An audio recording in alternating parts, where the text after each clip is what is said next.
नमस्कार, आप देख रहे हैं बिहार न्यूज और मैं हूं आपके साथ नंदनी। बिहार की राजधानी पटना में जेडीयू नेता सौरभ कुमार की गोली मारकर हत्या मामले में अब तक पुलिस के हाथ कोई पुख्ता सबूत नहीं मिला है।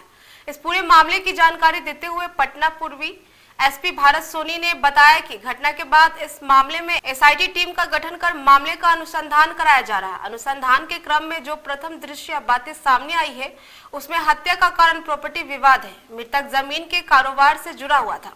वहीं कुछ अन्य बातें भी सामने आए हैं। मामले पर जांच की जा रही है। एक संदिग्ध को इस मामले में पहचान किया गया है। पुलिस जल्द इस हत्या साजिश के मामले से पर्दा उठा लेगी। में लगातार जो है एक एसआईटी की टीम भी गठित की गई है, एसडीपीओ मसोडी 2 जो है उनके नेतृत्व में, और लगातार उस टीम के द्वारा सभी जो संदिग्ध लोग हैं उनके खिलाफ छापेमारी की जा रही है। उसमें प्राथमिकी दर्ज की गई, आपको जैसा पता है। एक व्यक्ति को उसमें संदिग्ध बनाया गया है और उनके भी संदर्भ में मोटिव जो है हम पता कर रहे हैं। फैमिली से भी हम लगातार टच में हैं, उनसे भी लगातार हम बात कर रहे हैं। प्रेमा फैसा ही बताया जा रहा है कि कुछ ज़मीन को लेके कुछ विवाद थे, जो कि अभी तक के अनुसंधान में आया है कि प्रॉपर्टी के लेके 2-3 तरीके के विवाद हमारे अभी तक के अनुसंधान में आए हैं। तो हमारी पूरी टेक्निकल टीम और जो हमारी एसडीपीओ पुनपुन जो है मसोडी 2, उनके द्वारा लगातार उस चीज़ का जो है वो रेड की जा रही है। जो संदिग्ध लोग हैं उनके ठिकानों पे मेरे द्वारा भी लगातार इस पूरे केस में जो है मॉनिटरिंग की जा रही है और हम भी लगातार इस केस में जुड़े हुए हैं और इसको भी हम जल्दी जल्दी डिटेक्ट कर लेंगे, क्योंकि बहुत सारी चीज़ें अभी तक के अनुसंधान में आई हैं जो कि एविडेंस, काफ़ी ज़्यादा एविडेंस उसमें हमको मिले हैं। तो उस संदर्भ में लगता है कि हमारी जो एसआईटी है वो बहुत जल्द जो है इस केस को डिटेक्ट कर लेगी। हमारे पूरी टीम द्वारा सीसीटीवी फुटेज का जो है पूरे तरह से अवलोकन किया गया था। फैमिली से भी बार बार उसमें एसडीपीओ जो हमारे सदर 2 हैं उनके द्वारा खुद पूछताछ की गई सभी फैमिली मेम्बर्स से। तो उसमें जब अभी तक का जो मोटिव जो है जो बताया जा रहा है अपराध करने के संदर्भ में, वो अभी तक क्लियर नहीं हो पा रहा है। फिर भी उसमें 2-3 जो अभी तक के हमारे केस में संदिग्ध लोगों की पहचान हुई है, लेकिन वो एविडेंस कलेक्शन की स्टेज पे है। तो एक बार हम एविडेंस कलेक्शन की स्टेज पे हैं तो उस आधार पे उसमें भी निर्णय लेने के बिंदु पे है और एसडीपीओ सदर 2 उस पे जो है निर्णय केस के इन्वेस्टिगेशन को देखते हुए जल्दी जल्दी उसमें भी निर्णय लेंगे। खबर पटना से, जहां लालू यादव ने कहा कि मेरे हाथ में देश का सबसे पवित्र ग्रंथ है। इस पर महान विद्वान बाबा साहब आम्बेडकर की तस्वीर है। इसी पवित्र ग्रंथ संविधान को बीजेपी और मोदी सरकार मिलकर नष्ट करना चाहती है। संविधान खत्म कर भाजपा देश के दलितों, वंचितों को गुलाम बनाना चाहते हैं। भारतीय जनता पार्टी बाबा के संविधान को खत्म करना चाहता है, संविधान बदलना चाहता है। हम किसी भी कीमत पर संविधान को बदलने नहीं देंगे और बाबा के नाम को कोई गुरु बाबा का लिखा हुआ संविधान नहीं है। रिजर्वेशन खत्म करना चाहता है। इसके लिए हम सब लोग को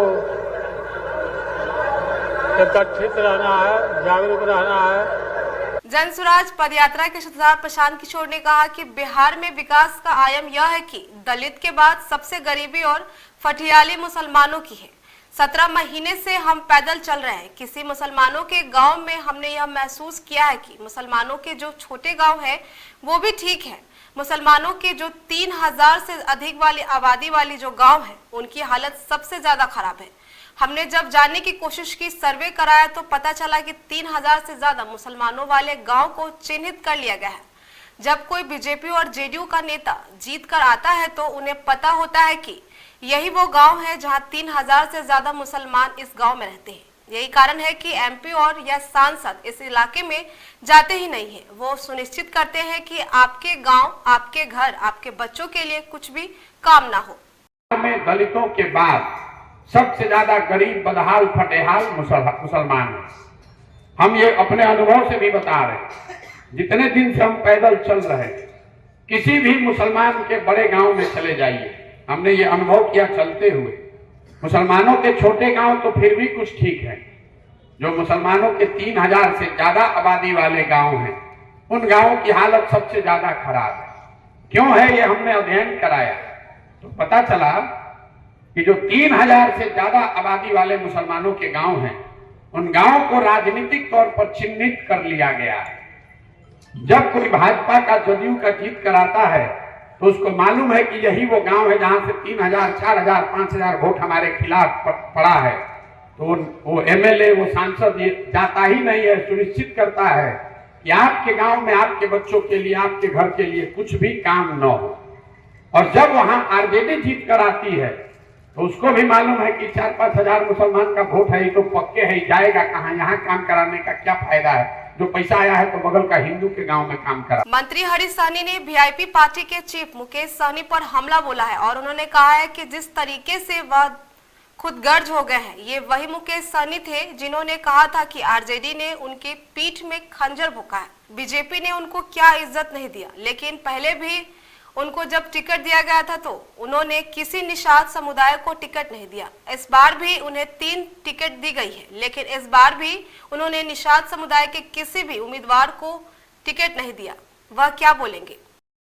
कैसा शब्द बोले हैं कि देश के चौथे स्तंभ भी उन शब्दों को पेपर में लिखना उचित नहीं समझा।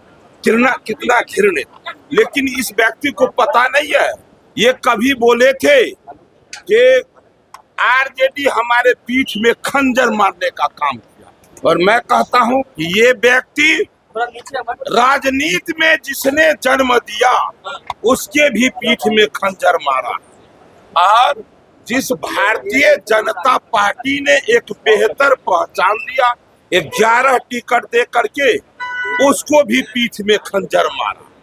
इसने कहा कि सरकार से भी हमको खतरा है, हमारे जान पर, हमको आपका सुरक्षा चाहिए। वो सुरक्षा देने का भी काम हमारी पार्टी, हमारी सरकार ने किया कि भाई निषाद का लीडर है, ये समाज को सुरक्षा चाहिए, इनके लीडर को वो देने का काम किया हर जगह। लेकिन ये जिस निषाद के नाम पर आए, उस निषाद को कुछ भी रिटर्निंग दिए क्या? कहीं भी। जब ये इनको 3 टिकट मिला था लोकसभा का, उस 3 में एक भी टिकट निषादों को दिया क्या? 11 टिकट मिला, उस समय दिए क्या? फिर कुढ़नी चुनाव हो, बोछा चुनाव हो, उपचुनाव में ये अवसर देते निषादों को, वो दिए क्या? अभी 3 टिकट मिला, 3 में एक भी दिए क्या? कहीं पर जिनके नाम पर ये आए, किन्हीं निषाद को ये अवसर नहीं दिए, तो अब वो निषाद इसको अपना क्यों माने? बिहार के पूर्व डिप्टी सीएम तेजस्वी यादव ने एक बार फिर प्रधानमंत्री पर आरक्षण के मुद्दे को लेकर हमला किया है और कहा है कि कर्पूरी ठाकुर को भारत रत्न तो दे दिया, लेकिन उनके सिद्धांतों को नहीं मानते हैं। ऐसे में बिहार के मुख्यमंत्री नीतीश कुमार को बताना चाहिए कि प्रधानमंत्री सही कर रहे हैं या गलत कर रहे हैं। कर्पूरी ठाकुर ने किसी भी धर्म के गरीब लोगों के लिए आरक्षण का प्रावधान किया था। वहीं बीजेपी के बड़े बड़े नेता बिहार दौरे पर आ रहे हैं, जिसको लेकर तेजस्वी यादव ने कहा कि वह विदेश से ट्रंप को बुला ले या पुतिन को बुला ले, बिहार से कुछ नहीं मिलने वाला है। आप लोगों को जानकारी में नहीं है, ना प्रधानमंत्री के जानकारी में है। जब कर्पूरी ठाकुर जी जब पहली बार मुख्यमंत्री बने थे तो सामाजिक तौर पे जो भी, चाहे किसी धर्म के कोई भी जात हो, जो पिछड़ी लोग थे, उन सबको कर्पूरी जी ने आरक्षण दिया। और कर्पूरी जी को ये भारत रत्न तो दे रहे हैं, लेकिन उनके विचार का विरोध कर रहे हैं। इसमें तो माननीय मुख्यमंत्री जी या जनता दल यूनाइटेड के लोगों को बोलना चाहिए कि प्रधानमंत्री सही कह रहे हैं या गलत कह रहे हैं। चाहे जो धर्म के कोई भी सामाजिक तौर पे जो पिछड़ी जातियाँ थीं, उनको आरक्षण कर्पूरी ठाकुर जी ने सबसे पहले दिया। तो ये तो इसलिए हम लोग कह रहे हैं कि भाई ये आरक्षण को ख़त्म करना चाहते हैं, संविधान को ख़त्म करना चाहते हैं, एक के आड़ में सबका आरक्षण ख़त्म करना चाहते हैं। यही तो हम लोग समझाने की कोशिश कर रहे हैं। और मंडल कमीशन के सिफारिशों में भी लगभग 80 से 85 जो अलग अलग जातियां हैं, अलग अलग धर्मों की, उन सबको जो है सिफारिश में है संविधान पर आप गए थे। राजनाथ सिंह कल आ रहे हैं, फिर जेपी नड्डा आ रहे हैं, छपड़ा फिर धीरे धीरे जितने भी स्टार प्रचारक हैं तो आना ही है ना, चुनाव में आना ही है। सामने सर चुनाव में तो सब लोग आते ही है ना, लेकिन आ रहे हैं तो घबराए हुए हैं लोग और जान रहे हैं बिहार से कुछ मिलना नहीं है। पिछले बार 40 में से 39 सांसद दिया, कुछ मिला तो नहीं। 14 में 31 सांसद दिया, कुछ मिला तो नहीं। अरे हम कह रहे हैं, पटना में बैठ के, दिल्ली में बैठ के लोगों को अंदाज़ा नहीं है, मामला बीजेपी का गड़बड़ा गया है।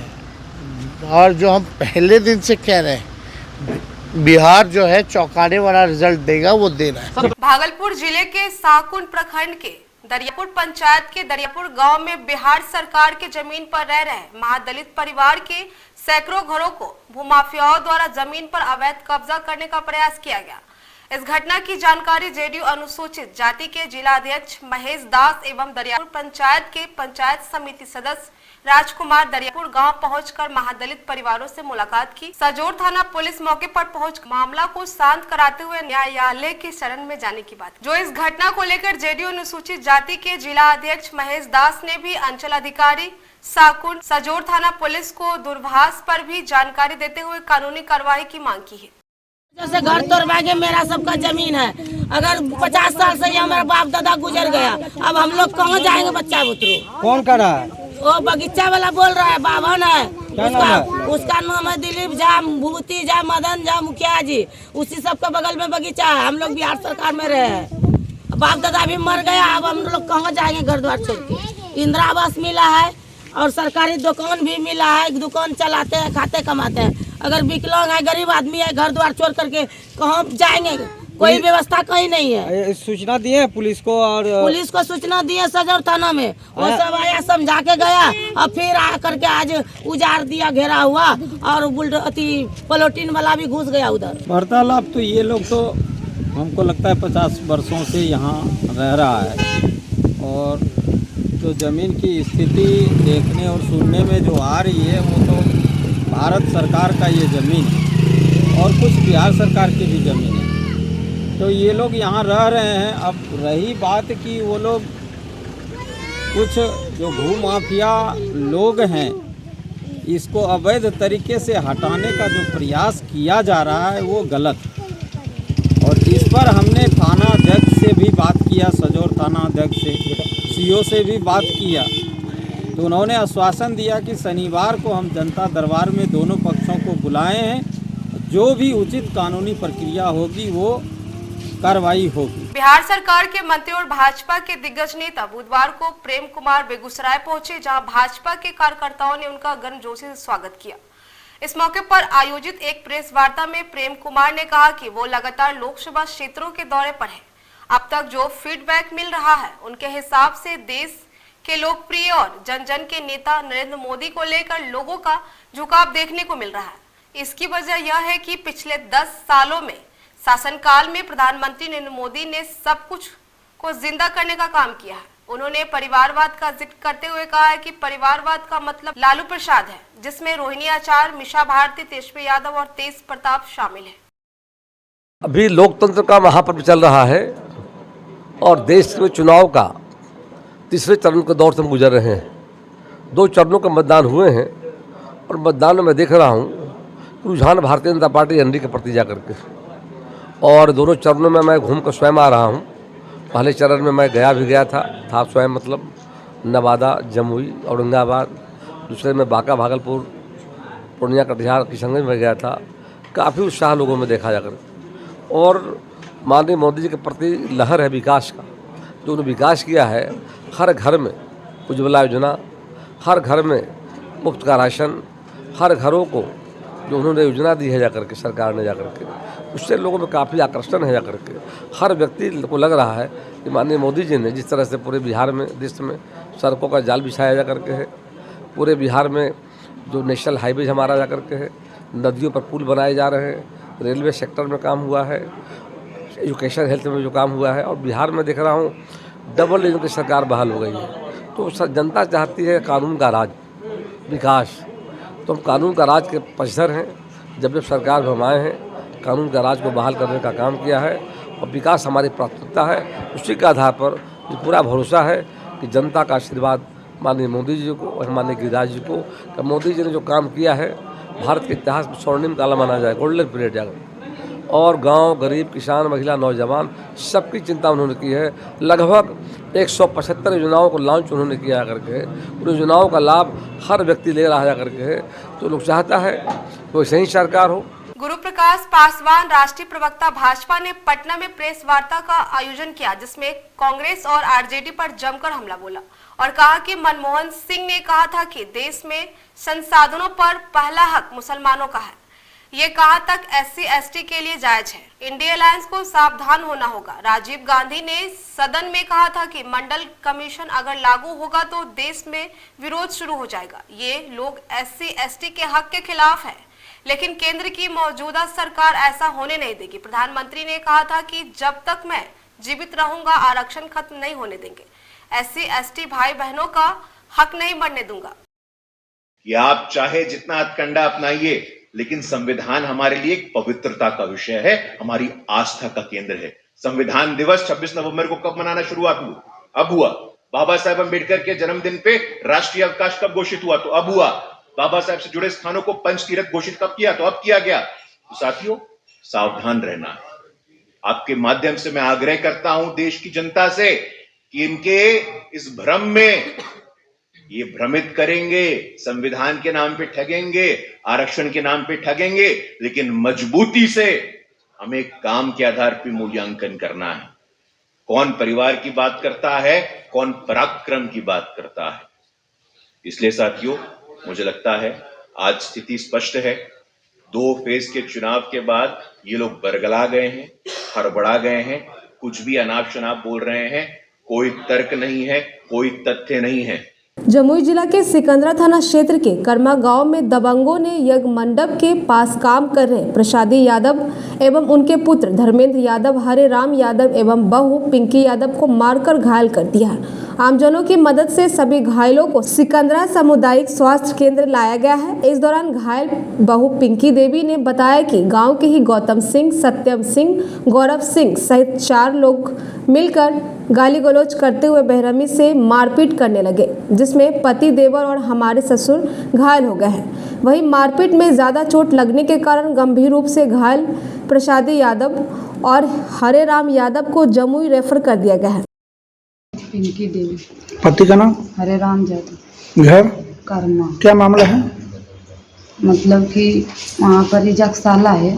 हाँ। तो वजन परी मतलब 4 लड़का अले, मतलब कि वजन परी दारू बेचो है, वजन परी वजी पियो। तो 12 बजे रात के मतलब इनखरा घींच के मारे लगल के। तो मतलब हम गलिए इनखरा लावे ले, तो घरा घींच के ले लिए। तो मतलब घरों घुस गए और बोले कि साड़ी बा घींच लवा, मतलब हमरो 2 फटे यहाँ पर ही लगा दल कर रात थारी हम लट गए। कौन कौन मारने में था? एगो गौतम सिंह, हाँ, एगो सत्यम सिंह, सत्यम सिंह, एगो गौरव सिंह। गौरव सिंह ऐसी दारू पी रखा था। के वही थोड़ा भूमिहार सब। नाम नहीं जानते हैं? नाम जानते हैं ना। क्या नाम है? तो सत्यम कुमार, गौरव सिंह, गौतम सिंह।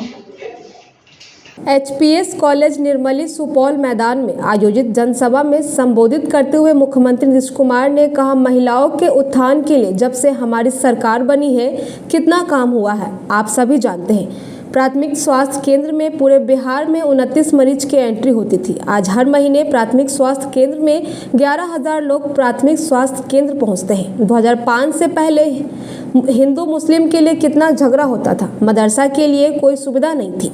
मदरसा को सरकारी मान्यता दी गई है। नीतीश कुमार ने कहा कि आने वाले समय में और भी काम किए जाएंगे। महिलाओं के उत्थान के लिए हर क्षेत्र में हम लोगों ने काम किया। तो एक तरह से, सब तरह से, अब स्वास्थ्य के क्षेत्र का क्या हाल था, कितना बुरा हाल था। कहीं कोई इलाज होता था जी? तो हम तो 2006 से ही इलाज करवाना शुरू किए और सबके लिए। तो जो प्राथमिक स्वास्थ्य केंद्र था, तो आप जानते हैं 2005 में 1 महीना में प्राथमिक स्वास्थ्य केंद्र में इलाज के लिए कुल 39 लोग आता था। अब आप सोच लीजिए एक दिन में एक या एक दिन में दो। अब इसके बाद हम लोगों ने इसका जो सुधार किया है कि आज जो प्राथमिक स्वास्थ्य केंद्र में हर महीने में अब इलाज के लिए 11,000 लोग पहुंच जाती। तो ये सब काम हम लोगों ने किया। तो एक एक चीज के लिए हम लोगों ने पूरा का पूरा काम किया और पूरे तौर पर आप जानते हैं महिलाओं के लिए भी कितना काम हम लोगों ने करवाया। हिंदू और मुस्लिम का झगड़ा कितना होते रहता था बताइए। अब महिलाओं के लिए कुछ किया जी, अब मुस्लिम समुदाय के लिए कुछ किया, और बेचारे सब मदरसा के लिए चाहता था कि उनको कुछ सुविधा मिले, कोई सुविधा नहीं दिए थे।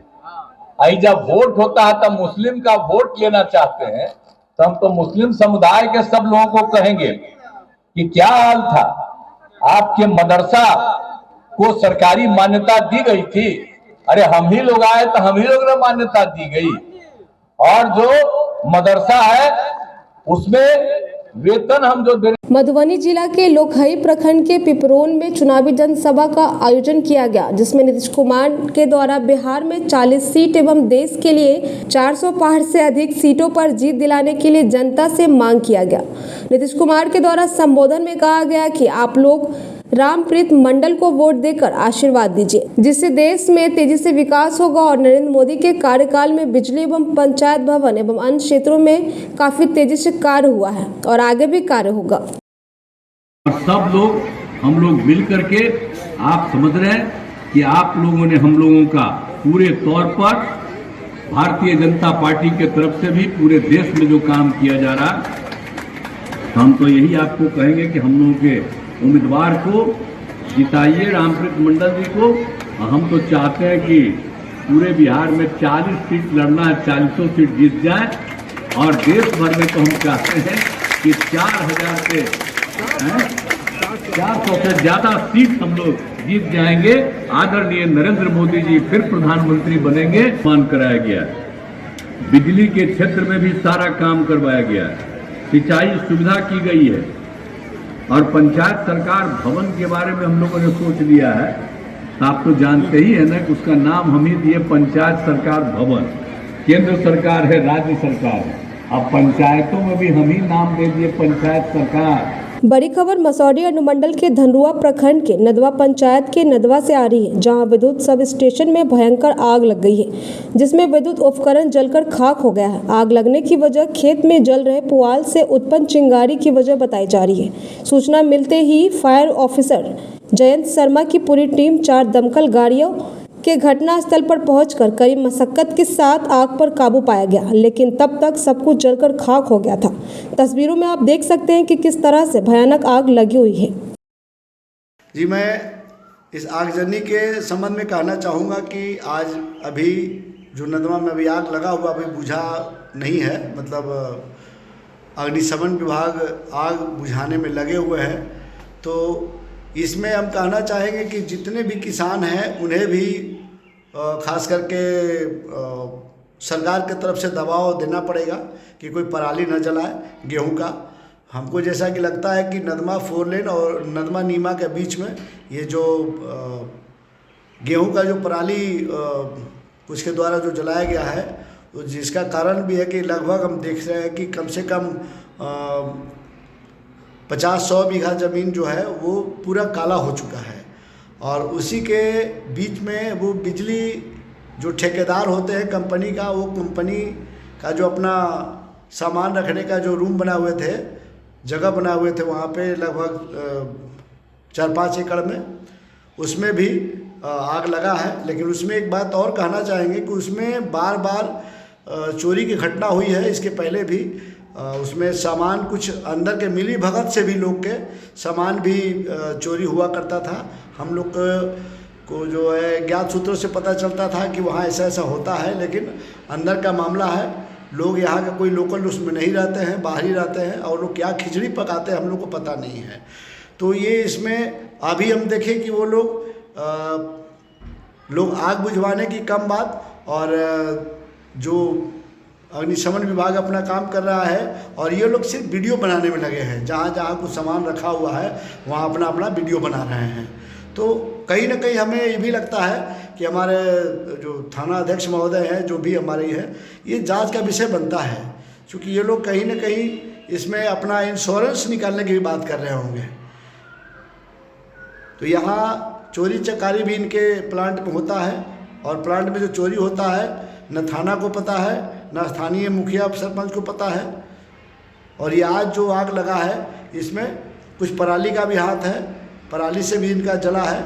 और समस्या ये है कि इसमें अभी आग पर काबू मोटा मोटी जो पीछे जल चुका है, आगे से जो भाग है पूरब साइड, वो आग पर काबू पा लिया गया है। और पीछे जो अभी आग लगा हुआ, आग जल रहा है, बहुत भयंकर और बहुत ही भयावह दिख रहा है दृश्य। जी, मैं शंकर कुमार, मुखिया ग्राम पंचायत नदमा। खबरों में फिलहाल के लिए इतना ही। बने रहें बिहार न्यूज के साथ। धन्यवाद।